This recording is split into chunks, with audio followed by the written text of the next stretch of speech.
Okay, we are unmuted. But the video is on me, so you might have to come stand over here. Oh.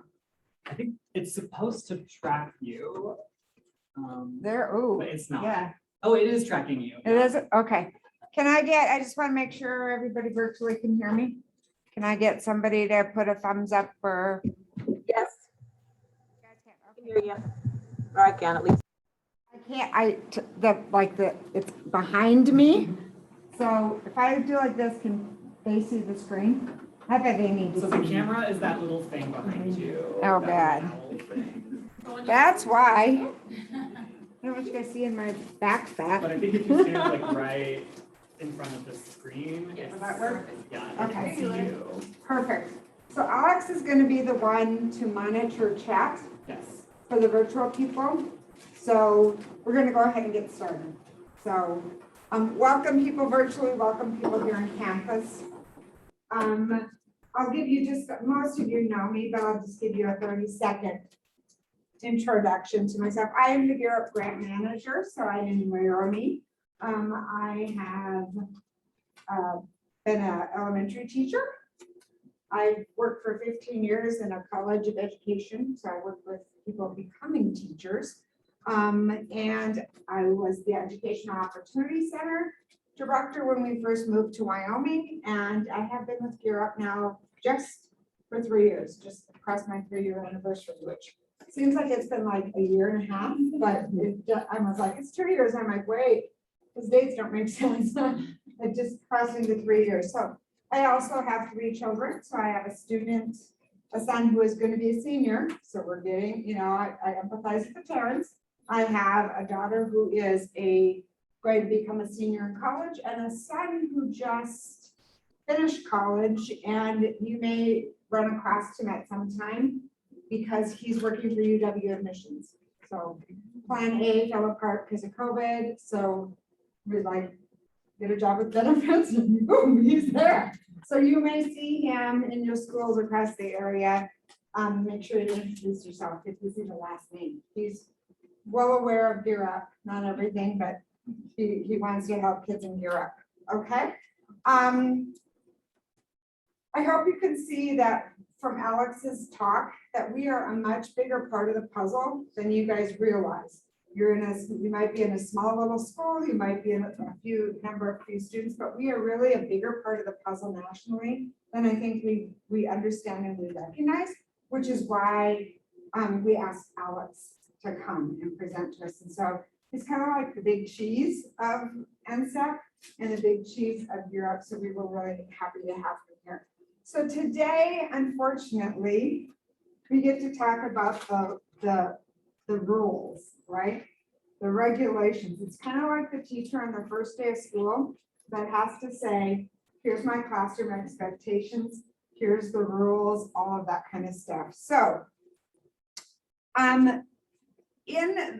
there's a couple of different links, and it's, if you Google GUWY Up.edu or GUWY Up Government, you're going to see a ton of information and links that it's not a secret.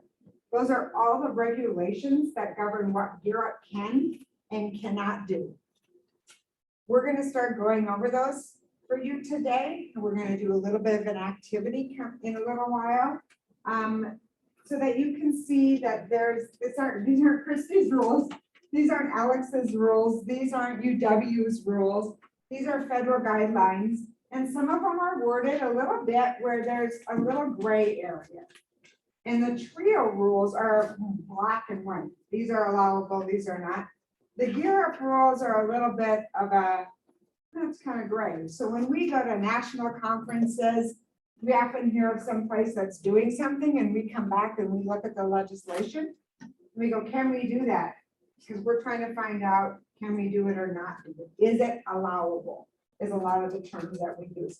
So when you go to these national conferences, there's 2 different GUWY Up grants, basically. They're all called GUWY Up. But you can either apply for a state grant, which is what Wyoming is, or you can apply for a partnership grant. So there's 2 differences. People say, well, why would somebody apply for a partnership grant? If you're big enough, like Denver Public Schools, you can apply for a partnership grant. That's, you're not working with the whole state, you're just working. So you usually see partnership grants in more of an urban area. The other difference is a cohort or priority.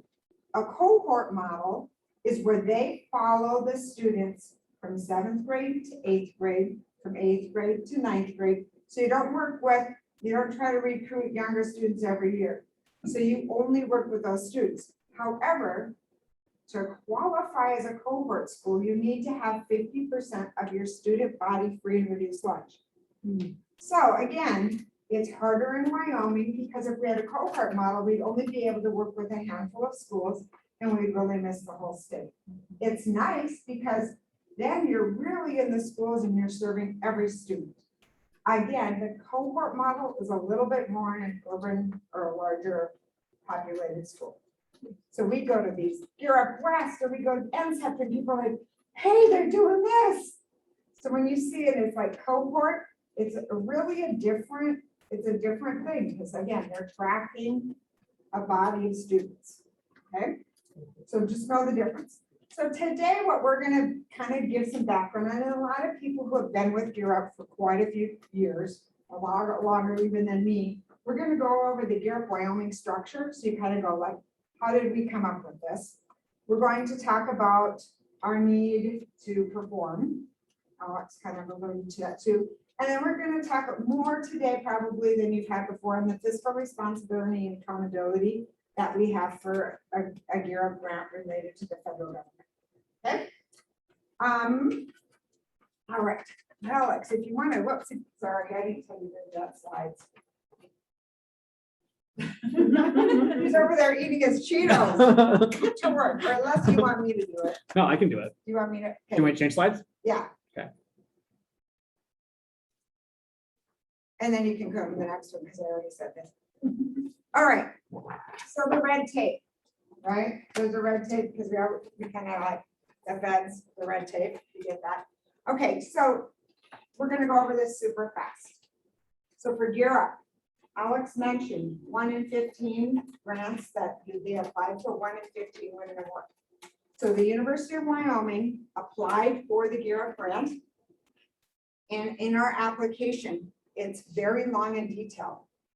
Very long and detailed. We have to have a letter from the state superintendent of public schools. We have to have a letter from the Wyoming governor. We have to have a lot of need-based data to say, does Wyoming have the population that we need to say, yeah, we could serve the 2,000 students that we're supposed to be serving. We have to have a very detailed budget to say, we're funding you. Is the funding and the results, is there a connection between those two, right? And then what we have is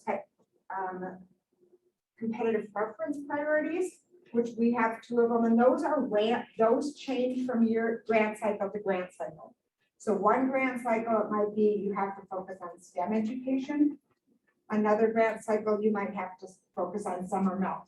So the GUWY Wyoming one, I hope all of you know, has a summer melt component in it. So we're supposed to be working with our students after they graduate from high school to make sure, if you hear summer melt in K-12, you think of it as like reading and math usually, like are the kids who their academic attainment from May, do they still have that when August comes? But for GUWY, our summer melt is how are they going to do after they graduate from high school? Are they still with us over the summer months? Okay. Some of the other things we have is that we have a GAN, and a GAN stands for Grant Award Notification. We get that every year. Every year, the GUWY Wyoming grant is $3,430,000. If we don't spend our money, they could reduce that. So there's some states that actually have had a huge surprise when they get their GAN, and they're bigger grants than ours, and their GAN was reduced by almost $1 million. And the reason why they did that is because they said, you have $1 million that you didn't use last year. So why do you need another $1 million? So we already have our GAN for this year. upcoming year, we're good to go. We're funded at the full level, okay? GUWY grant, other than a TRIO grant, TRIO does not have any match or cost share. GUWY is a 1-to-1 match cost share. So every dollar we spend, we have to have an investment of some sort. This investment could be donated travel. It could be donated time and effort. It can be donated space in schools, but it's a pain in the, you know what, to track, because everything has to be tracked. How much match? We can count scholarships. We can count pathway. Anything that's not a federal money already. So could you track a Pell Grant? No, because a Pell Grant's federal money. That can't be used for a question. All right. So every year as well, we have something that and it's due in April. It's called our annual performance report. It's our APR. Our APRs is basically our report card to the federal government that says, are we doing what we said we were going to do in our application? Is GUWY Wyoming, are our objectives, our measurable outcomes? There's narrative sections, there's budget sections, there's match sections. It's very long. We list every partner school, every grade level of students, demographics of students, gender of students, race, ethnicity of students, how many of our students took advanced placement classes, how many of our students went to college, how many of our students did the financial aid, how many of our parents did we engage with regarding financial aid. So in order, this connects to Maddie's section on documentation station. Since we're reporting all these things, we got to have records that we actually did these things with our students. That's why it's like you have to sign in, you have to do whatever. There's not like, nobody wants to say, well, we're doing it because we want more paperwork. That's not a reason. It's because of those. At the end of a grant cycle, so the GUWY grant cycles are 7 years. At the end of the grant cycle, we will complete our FPR, which is our final performance report. And that is about what we were able to accomplish in the 7-year grant cycle. So the University of Wyoming, mainly me, anything that we have a question on, we have to ask our program officer in Washington, DC. They're very busy people from what we've been told. They don't tend to get back to emails from us on a very quick rate. So sometimes we're waiting, right? We're waiting on stuff from them. But they're the ones that have to say, yes, I approve, or no, I approve, anything that we don't already know, for example. And basically all that red tape is good in a way, because as a taxpayer, I don't want federal money being used willy-nilly. This isn't Oprah Winfrey. You get a grant, you get a car, you get a vacation home, you get a new brand new screen TV. We're not Oprah Winfrey. There's some accountability. And that's what we want at the federal level. Not always what we like to do, because what I want to do as a former teacher, and as what I want to do as a human, is just help kids. I just want to help kids with understanding the importance of grades, understanding the importance of finding their potential, understanding the importance of graduating from high school, understanding the opportunities that they have to excel beyond high school, the opportunities, even Alex on his presentation to say a degree of some sort, 1 in 5 out of poverty compared to those who don't have any type of degree. So just helping that is what I want to do. I don't want to do all the paperwork, but you do what you have to do to keep getting the federal, none of us are volunteering, right? So that's basically why. Okay, Alex, if you can go to the next one. Okay, just a little bit of structure again. The University of Wyoming, we often call GUWY UW. We are the fiscal agent, so we get the money from the federal government. We've done reimbursed the community colleges and the Wyoming Department of Ed. We also kind of manage the grant. We have MOUs, which are memorandums of understanding with the colleges that says, here's your money. Here's your match that you have to turn into us. Here's the rules and regulations. Those are signed by the college presidents. And it's basically, you put forth a budget, your everything, okay? So we work on those. And we are the ones that work with the program officer. The program officer, if one of you would email them, they would be like, you're not following the protocol. And we also are the ones that are really trying to ensure that we have compliance. And compliance is going to be what we really talk about a lot today. So if it's through our data, or if it's through expenses that are returned into us, if it's related to time and effort, if it's anything like that, that we could be non-compliant in, it's huge. We could get our federal funds revoked. So we don't want to do that. So we try to make sure we maintain compliant. Okay, we submit the APR, FPR, and GUWY Wyoming is also the ones that have to do all of the federal scholarship. So GUWY Wyoming has $800 a semester for students who are in GUWY Wyoming. It's great. We also have institutional scholarships. Jackie's the one in the back. Raise your hand, Jackie. April, you'll want to spend just a little bit of time with Jackie. Because we have scholarships at the University of Wyoming and several of the other community colleges that are allocated to only GUWY students. So you'll want to know those regulations, but we control all of that. Okay. Then we also kind of have the key staff, which is Alex, professional development marketing. He also does some tutoring of other grants, so not all of his time and effort is from us.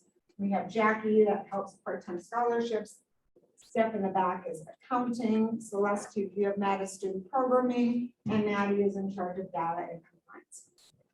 Okay, next slide, Alex. Okay, so the sub-awards. The sub-awards are the people who are doing a lot of the work with GUWY families and GUWY participants.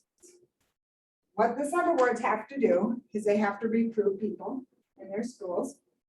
They have to provide the services to the participants and the families.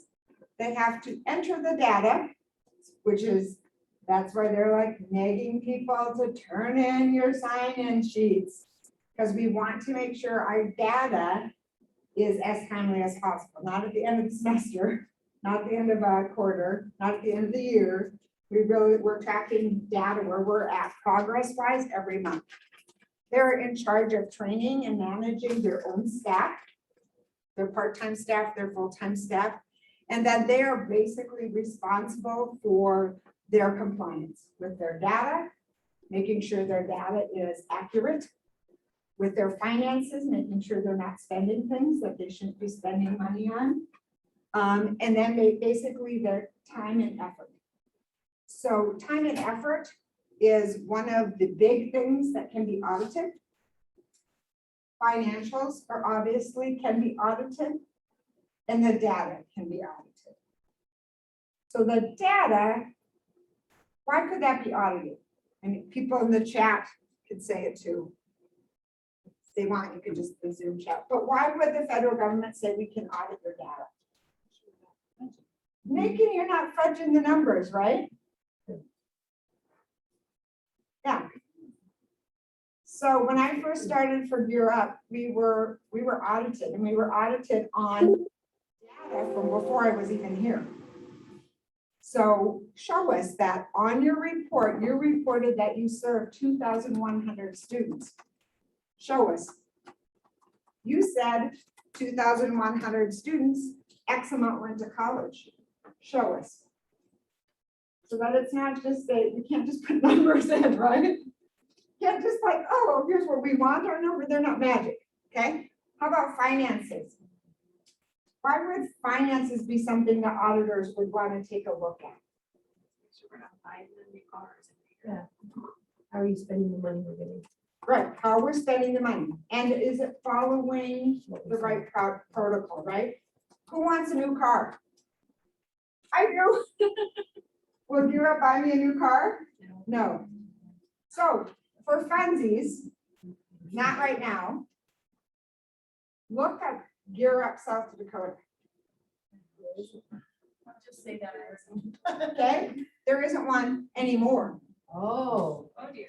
oh, I just noticed there was a dot on the map. Yeah. So don't do it now because I want you to pay attention to me.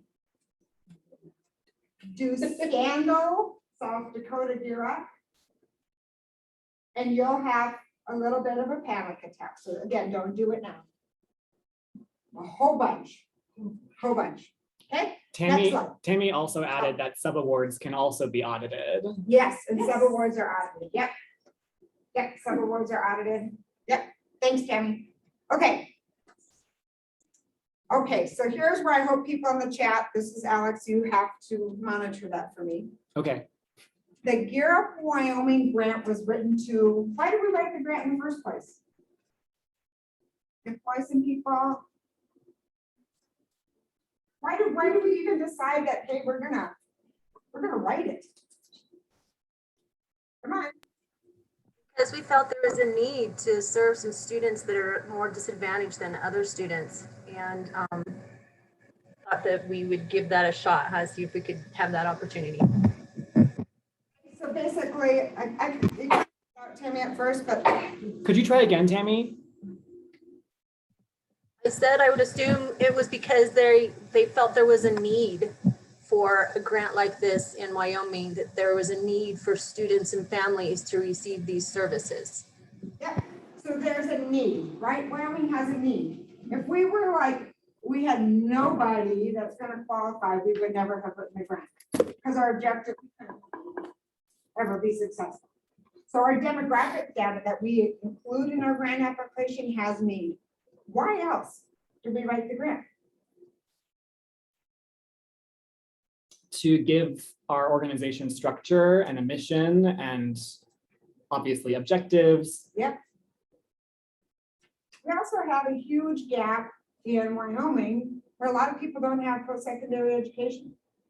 Again, need-based data. So there's a need for our families, for our participants, and we're supposed to be the ones helping fill that need. Okay? Okay, Alex, next slide. Okay, so GUWY Wyoming, and this is federal, and I know this is small because we're not gonna really go over it. Maddie in her session is gonna spend a little bit more time on this, so we're just gonna like, here it is. But there are required activities. So every year up at every school is supposed to be doing these required activities. That doesn't mean like it's optional, like the word required, you're required, okay? So, I mean, just briefly, you have to be required to provide financial aid information to students. You're supposed to help them, required to talk about advanced placement classes, taking college dual and concurrent classes, the number of participants who graduate from high school, the number of people who apply for post-secondary. So those are some of the things that are required. But again, Maddie's going to talk about them as well. Next. Okay. So here's the tricky part, right? We must ensure that we are stewards of public funds. That means no car for Kristi, no car for Maddie, no car for Alex, no $100,000 salary for Kristi, no even $70,000 salary for Chris. I mean, you know, we have to be good stewards of public funds. I could not host this conference in Jackson, Wyoming right now. Why couldn't I hold it in Jackson, Wyoming? The rates, the hotels are over $400, $500 a night, right? It's not, we're not being good stewards of public funds. Okay, if I say, hey, gear up, we're having a family event and we're having prime rib dinner, not looking to the general public like we're being good stewards of public funds. So what we're going to be really focusing on today are a couple different things. And this is where we're gonna try to get some engagement from you all. We're going to take a look at Gear Up funding. And when I mean Gear Up funds, I don't just mean purchasing things. I'm talking funding. I mean people's salaries. I mean the hourly rate we pay individuals. I mean, when we pay individuals, are they really working for Gear Up?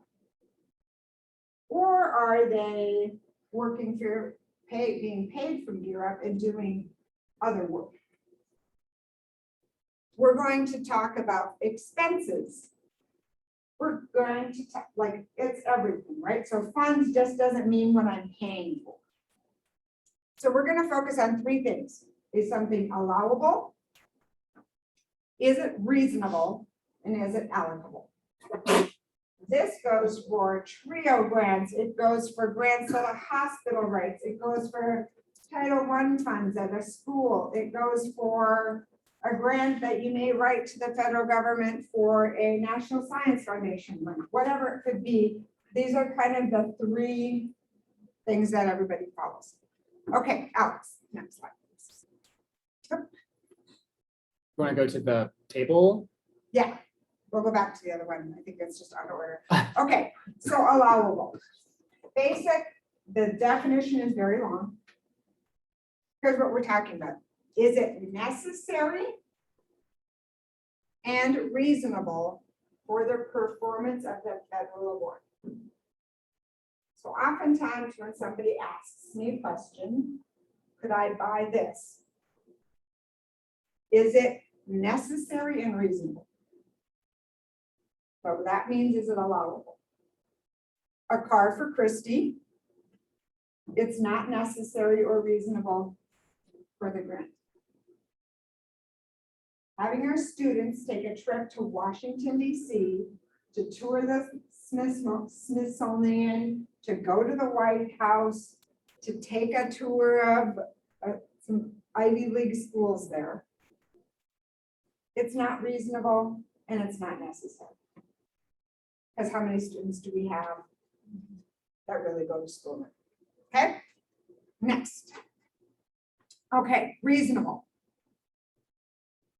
Prudent person standard. Now, there's where the gray, you remember we typed gray? Prudent. Like my kids will tell you, I am the cheapest person alone.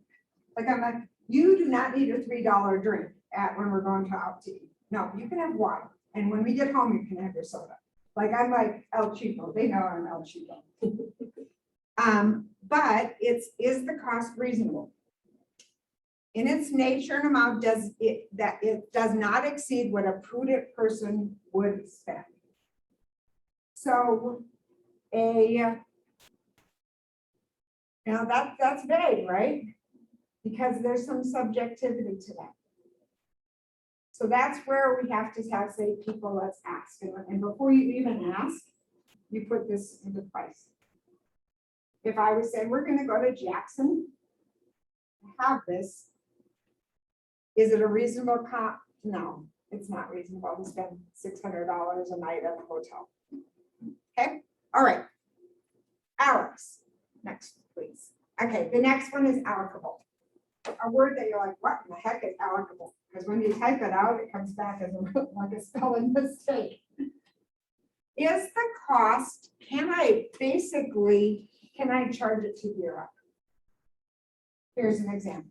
If I take a bus of students and I'm going to we're at Casper College, okay? So I'm going to take them on a tour of Casper College. I live in Douglas. I'm paying for the bus right here. If somebody brings a friend that's not in Gear Up, is that going to change the cost of that? No. So allocability, fine. But while at Casper College, I am paying for kids' lunch. Can I pay for the lunch of the friend? Why? Because they're not in Gear Up. As long as I communicate to that person, hey, I can't pay for your lunch. you're fine. Okay, so that's where the allocability comes in. Professional development. Sometimes we can use our grant funds to send either teachers or our staff to a conference. Great. But what if the conference is a conference that they really want to go to, but it has nothing to do with their GUWY role? Right? It's professional development, but it's not aligned to our GUWY goals and our GUWY purpose. So that's where it's like, is it allocable? So it's not just one or the others. If it's any of these three, we have issues. Okay, next slide, Alex.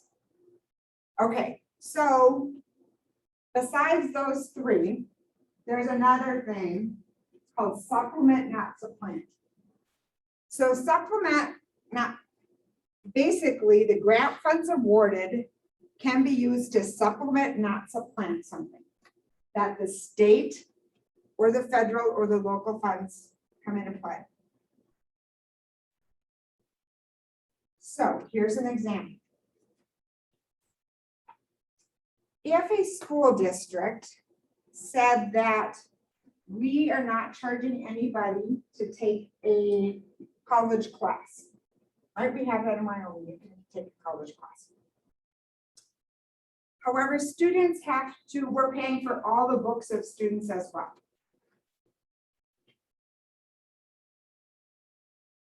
And the principal of the school comes to you and says, could Gear Up pay for the books for the Gear Up student to take a class? What do you think? Are the school paying for the rest of the books for every other student? Yeah. So you get it? If a school is paying for everybody else, we can't then say, oh, well, yeah, just charge a couple of those to us. If the school was saying only based on income, somebody has to apply, we could probably then help them pay for books. You get what I'm kind of talking about?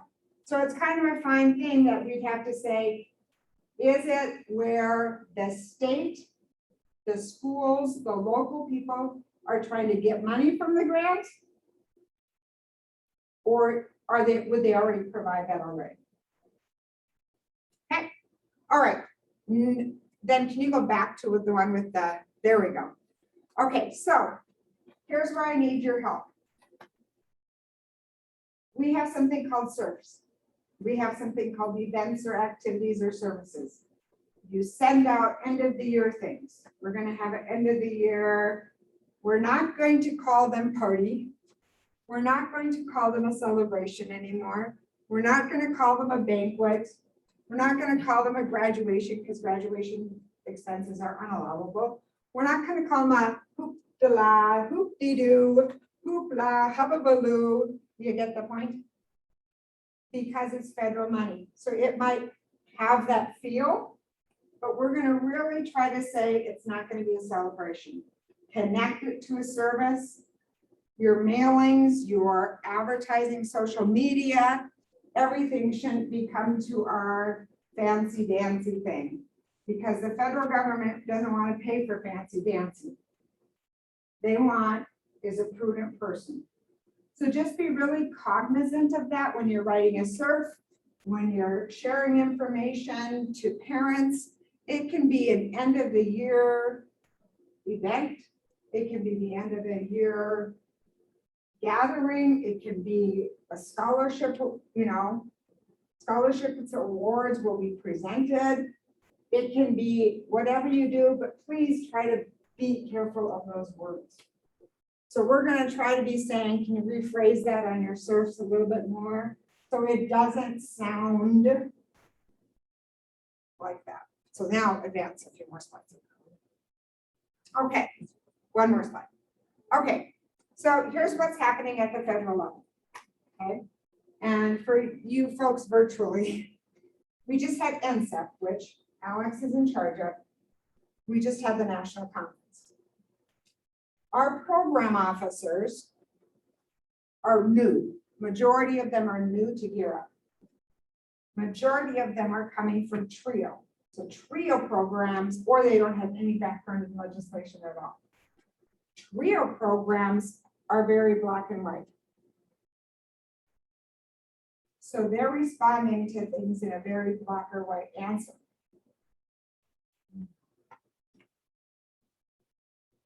Nationally, people who are asking for food for events are, you know, like a banquet, like you guys have said. They're like, is it necessary for the grant?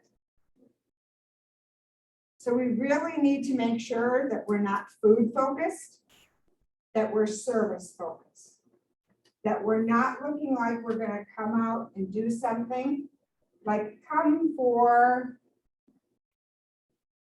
nacho night or come for taco night.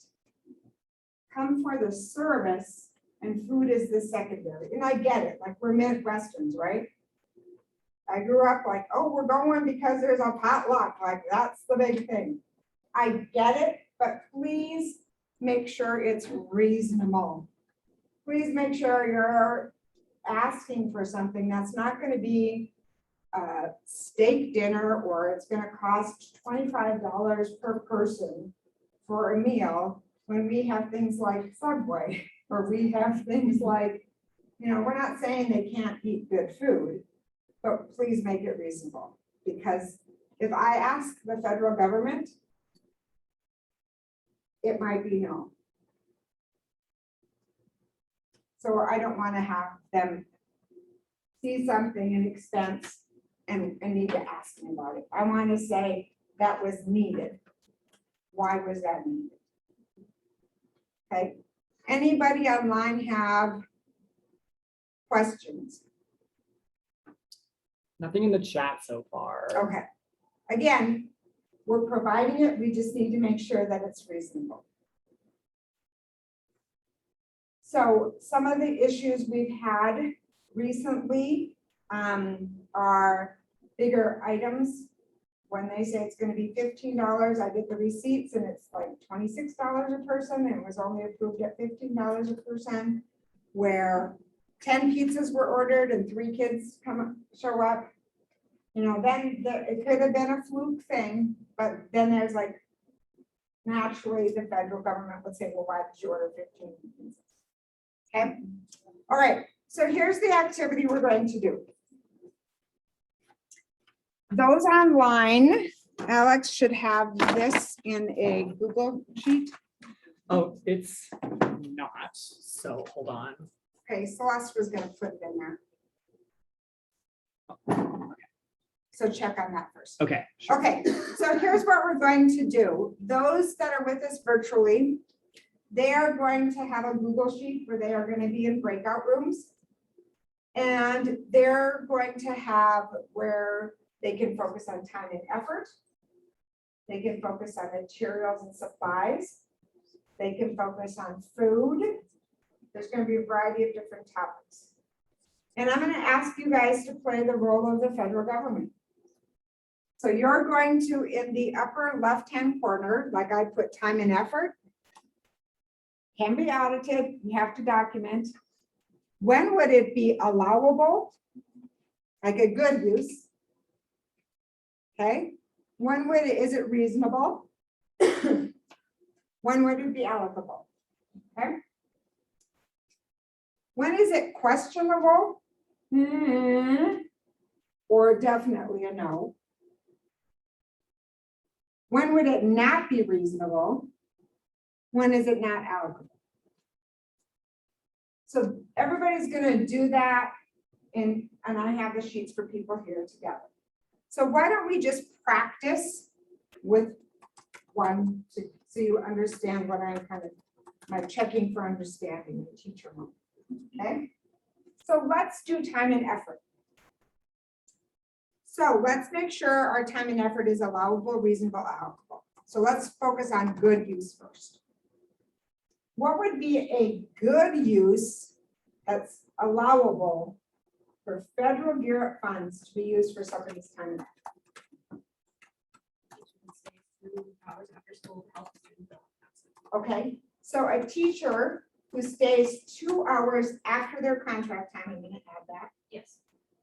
after their contract time to help a Gear Up student, you can pay them, right? It's after their contract time. That could be an allowable cost. What's another example of an allowable time and effort?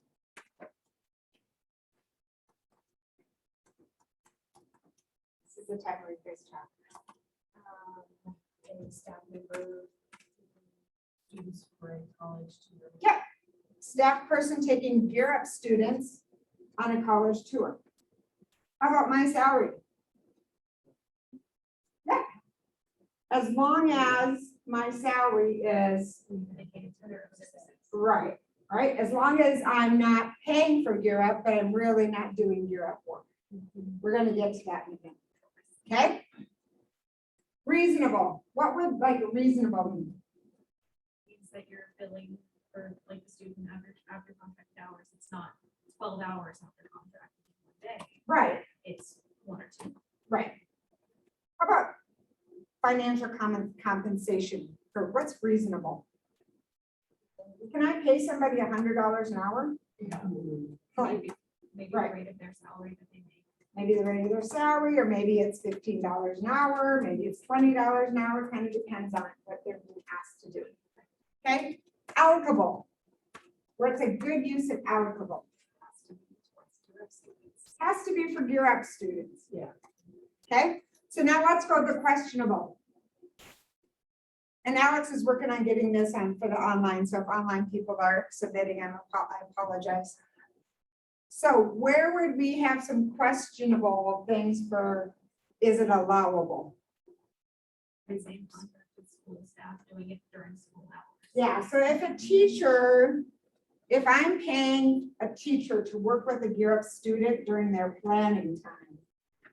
Have you ever heard the word of double dipping? They're already getting paid to do it, right? Counselors, the legislation is a little bit different because they don't have some of that. They're expected to be from year to year. So there's a little bit difference in there. What else might be where allowable might come in question? What if you have like a Gear Up tutor and they are set up every day after school and like one day there's no Gear Up students that come, but they're working with other students? Right. So if they're working with other students and they're turning in their time that they were there, we have some questionable, right? It's really like, we can't do it because we can't pay you to work with non-Gear Up students. Okay, what if I have somebody who's salaried that's really not doing their job, right? They're not getting projects done. They're saying, no, they can't do stuff for Gear Up. Like they're selling Mary Kay and they're working on their Mary Kay. They're giving piano lessons and they're doing that during their contracted time. All of those things, right? Okay, so I think you get the point of the exercise, right? I think we've already kind of talked, is it reasonable? Question, no, is it reasonable? If we're taking 3 students on a college visit, do I need 5 adult staff with? And paying them on an hourly, like, that's not reasonable, is Who it? are the students? Yeah, that depends on the students. Okay, depends on the students. Thank you, April. But is it allocable to? So I mean, we have some of those things. So we talked about the allocability. If you're paying somebody and let's take FAFSAs, they're doing individual FAFSA appointments. If you're doing an individual FAFSA appointment with a Gear Up family, allowable to charge an hourly rate. Yep. But your friend comes in and says, hey, I'm really having a hard time with my FAFSA. Will you help? Can that staff member help that person? Yes. Yes. Can they charge it to Gear Up time and effort? No. No, I love you guys. You're getting all the answers correctly. Okay, so those are some of the things. Okay, time and effort. So I mentioned why it's important. But why it's important is because there's a link that Celeste said is in the thing that links to the University of Wyoming Office of Sponsored Programs. you will see that audits on the National Science Foundation with a list of various states that have to pay the federal government money back. Because for the University of Wyoming, what happened is they were taking people out for meals that were not part of the grant. They were determined that the meals were not necessary to be doing. They also had faculty members that 100% of their time and effort was paid for from the National Science Foundation grant, but they were also in charge of advising UW students. They were also asked to teach a class, and they were not paid for teaching that class. So they have a whole bunch of time and effort things. That time and effort is something, that's why in the packets that get sent to Stephanie and I, that's where we're telling the sub-awards are responsible for monitoring their own part-time staff and full-time staff if they're working for the grant. That's where they sign off. I verify that 100% of this time and effort.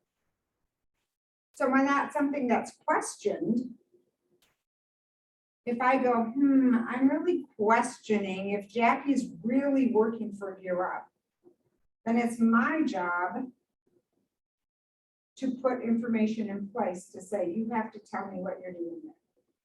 So I have a chart that we created this summer after we had an incident that we'll be sending out to GUWY directors that they can use or not use.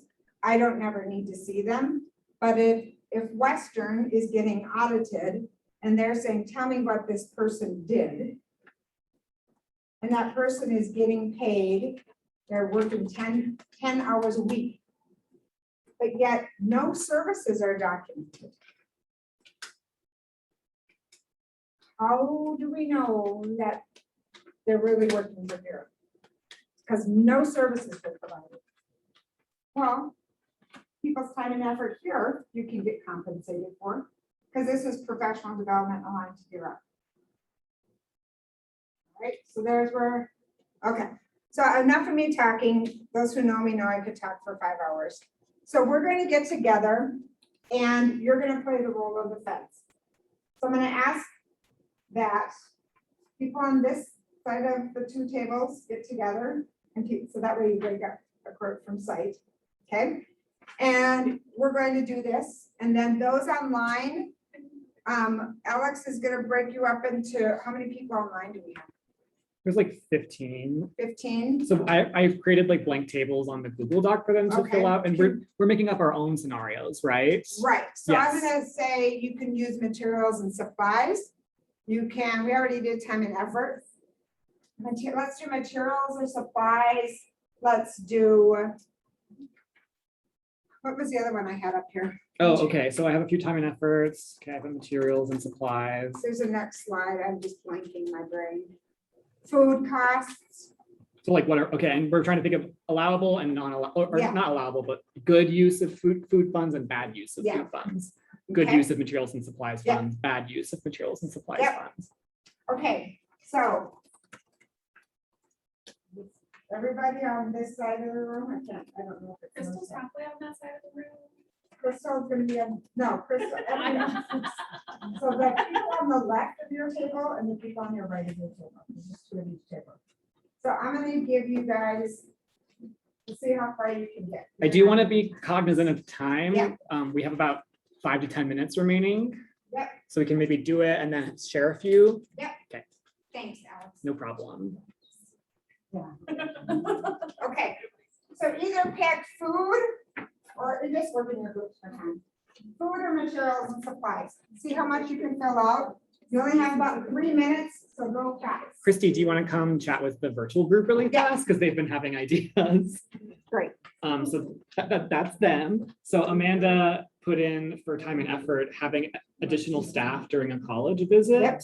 And her reasoning was that the staff would be able to get like a tour of the college Perfect. too, so they could deliver better services. Yep. So that would be a good use all Mhm. around, right? That would be a question. No, we're not on mute. Because someone's created a Google Sheet. Or didn't you upload it? Well,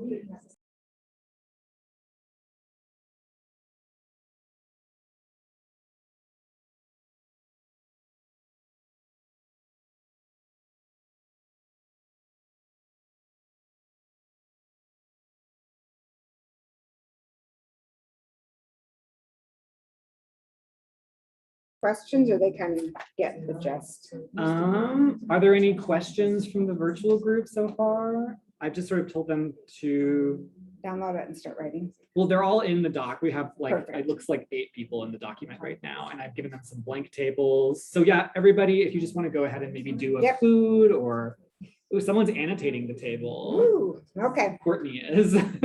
okay. Great. And we'll check, because we did have this out, yeah, I don't know what happened to it. No problem. It probably is in the.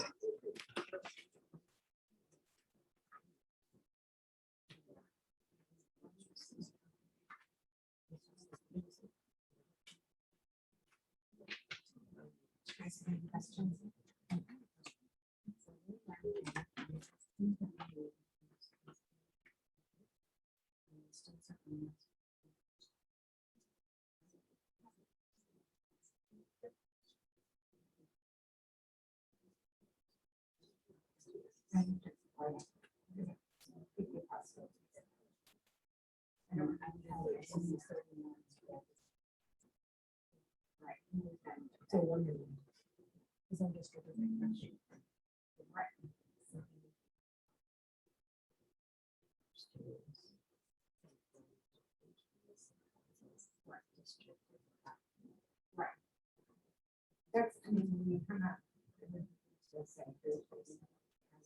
Then we have to go back and look all the legislation.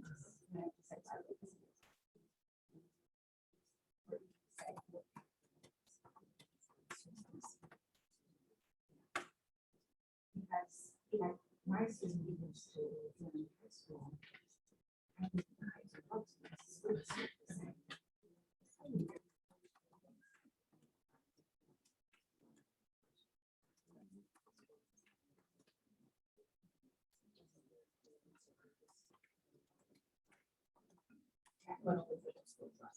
Yes. So that's where it's like, okay, but like for Laramie, the kid has to write the book. And then you have to get reimbursement, you said receive concerning your grade. Yeah, that's what we did last year. Yeah, For the district too. right, so then we can take a look at your paying for the book, especially if it's a renting book. Yeah. Because we can't give it to a student, because then they go back and sell it. Yeah, So then it's like, we can buy a book that could be checked out. that's what the district is paying to rent. Yep, renting, and that's the way to. So if we had a Europe student who wanted a big class, Europe committee paid for them to rent. Yeah, so don't promise anything until we have a situation. I don't know how much that will actually be. Yeah, I don't know. So we don't want to like do all the work to get it approved and then pull staff. Yeah. So, but it's something But that it's we can something say. to have in the back of my mind. Okay, Alex, Yes. we're gonna have to get going. So what's that? And virtual, you man the chat. Yeah, virtual, we had another example. Can I just share? Yeah, share the So example. Sandra/Sandy shared that a good use of food funds would be providing meals for an all-day back-to-school orientation event. Perfect. I assume it's up from a reasonably priced restaurant or catering service. And then an unreasonable food expense would be giving snacks to students as they walk by in the hallway during class breaks. Yeah. Just because we're not really tracking which students are actually getting the snacks and there's no real Right. service connected with the snacks. Yep. So good job, Sandy. Okay. Who else has an example? Either food or materials. Yes. We have a few examples of something that's not quite reasonable, so. Okay. Does it involve coffee? Yes, it does. Yes, it really does. Buying Just a guess. K-cups for 13 students and Not. $70 worth of non-dairy creamer. 400 K-cups 400 K-cups, for how many students? 13. Right. Not So reasonable. the reason they have that as a question is because Yes. the receipt turned into the University of Wyoming was for 400 K-cups of coffee. For 400 some dollars and over 300 cans of soda. And like over $70 worth of little creamers for college freshmen. When they only have 13 college freshmen attending that college. And not all 13 have been served. So would coffee be allowable for college freshmen? It Yeah. was like one box. Yeah. But was that a reasonable expense? No. And the other thing where allocability can come into if you have coffee is, let's say you have in your office, you have a Keurig and you have K-Cups. But a faculty member walking by, a custodian walking by, a friend, whatever walking by, if you're gonna have that, then you need to pay for that, those K-Cups with other funds. Because that should only go so that if somebody buys 20 K-Cups of coffee, I should see that there have been 20 students that had a service. We're not a coffee bar. We're not like, hey, we have all this coffee, just come in every day. We'll pay for your coffee. It's not connected to a service. That's where we have issues. Okay. I have Yes. another virtual one. Great. And I don't know who wrote this, so you can speak up actually if you want, but someone wrote having decorations for an event. And they argued if the decorations are like simultaneously providing guidance to different rooms for the event, then it would be extra allowable. Okay. What about if the decorations were just decorations and they So have, it kind of depends on like if it's a balloons and something that's just kind of like a nice little thing, you know, yeah, okay, we want to make an event attractive. If it's something where somebody's spending $300 so that everybody has a very beautiful fresh floral centerpiece, it's not a wedding. You know what I mean? So judgment. Yeah, good example. Okay. Maybe Can you- buying like balloons for the table, but not paying someone to do like a balloon. Right. Or It's buying not the prom. balloons and doing yours yourself. Right. It's not prom, right? Okay, let's from the slide with the ducks. So basically, and I need to wrap this up because I'm already over, which surprises nobody who knows me. Europe, Wyoming, we just need to follow the federal guidelines. We need to keep our ducks in a row. Compliance, compliance, compliance. Again, if you want, you can go Google the University of Wyoming. I think if there's supposed to be a link in the virtual for compliance, I can send it to you as well. We do never want to be in that list. We never want to be questioned. Okay? And then the last one, Alex, real quick. You know how you've heard that phrase, it's better to ask for forgiveness than permission? Unless you're working for a federal grant. So please ask for permission first rather than forgiveness so that you're protecting your sites and you're protecting yourselves. Because if you're going to turn something into me, that's an expense that I can say, I'm sorry, you have to remove that. Somebody has to pay for it. And the college you work at, the department you work at could say, you have to pay for that. Okay, all right. Thank you guys, appreciate it. Hopefully you learned a little bit more on federal regulations and guidance.